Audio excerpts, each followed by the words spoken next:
Salut, c'est Zone d'Or. Aujourd'hui, je voudrais vous parler du personnage d'Aquaman.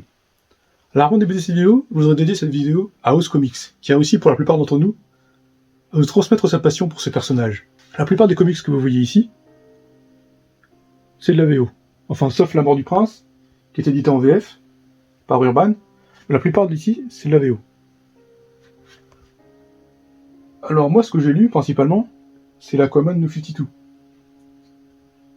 qui font suite à Flashpoint, comme vous connaissez, et qui est une nouvelle itération du personnage. Alors j'avais déjà lu ces comics il y a une dizaine d'années de ça, mais grâce à House Comics, c'est juste une relecture en fait. Alors je m'étais arrêté au tome 3, et j'étais pas lancé sur le tome 4 et le tome 5, mais au final, c'est pas si grave. Donc en fait, le personnage d'Aquaman, pour moi personnellement, il représente au mieux ce que devrait être un super-héros. C'est-à-dire que le personnage, malgré le fait qu'il soit roi des mers, il pourrait revendiquer la Terre pour lui, et imposer son règne, mais il le fait pas. Et je trouve ça très humble de sa part. Parce qu'il faut oublier que la planète Terre, elle est composée de 90% d'eau. Donc légitimement, Aquaman, s'il est roi des mers, il est officiellement, il peut être roi de la planète, mais il revendique pas la planète. C'est ce qui fait sa force, en quelque sorte. Alors bien sûr, quand je dis que Aquaman représente au mieux ce que doit être un super-héros, à moindre échelle bien sûr. Pour moi personnellement, il sera jamais au-dessus d'un Superman ou d'un Spider-Man, mais je trouve qu'il est quand même au-dessus d'un Batman.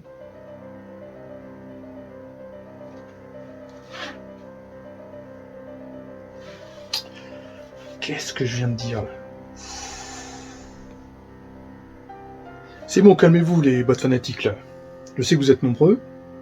Je n'ai pas insulté Batman. Alors rangez votre botte à rangue. Moi aussi j'aime beaucoup Batman. J'ai juste dit que je trouve que Aquaman est légèrement au-dessus.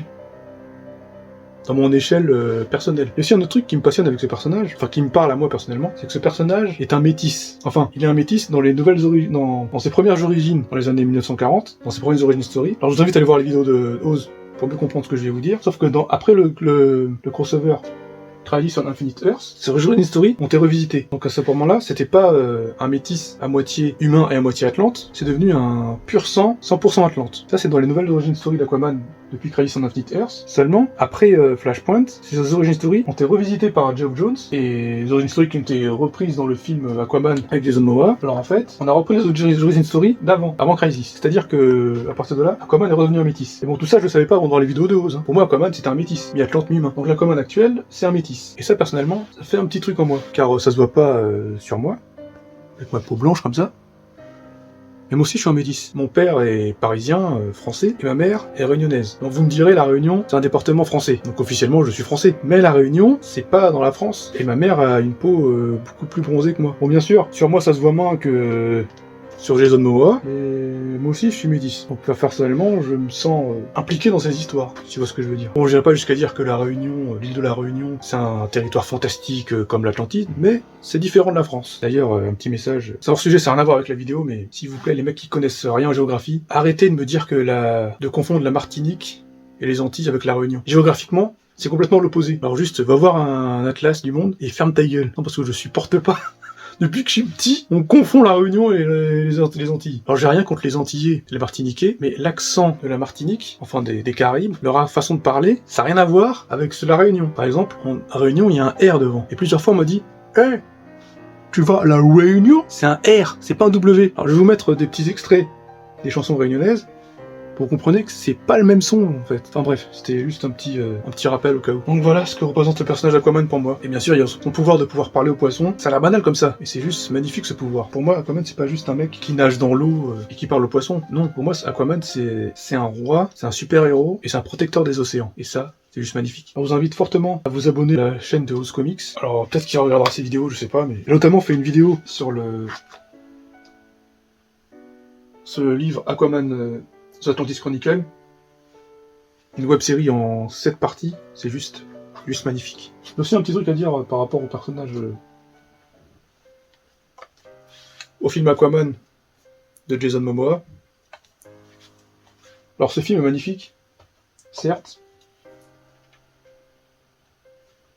Par contre, le côté beauf de Jason Momoa, j'ai un peu de mal avec ça. Le personnage, dès qu'il rentre dans une pièce, ça déchire!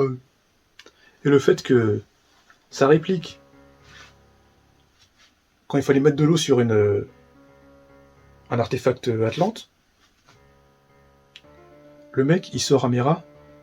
Bah, dans ce cas-là, j'aurais pu pisser dessus. J'avoue que ces petits détails, ça me sort complètement du film, en fait. Voilà ce que j'ai besoin de dire sur Aquaman. Bon. Salut.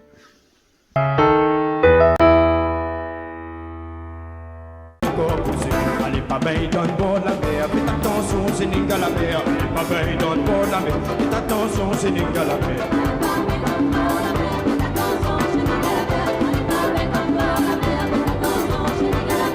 Le joli petit vaillant qu'il a voulu faire le malin, n'a pas écouté son moment, l'a été mangé par le requin. Le joli petit vaillant qu'il a voulu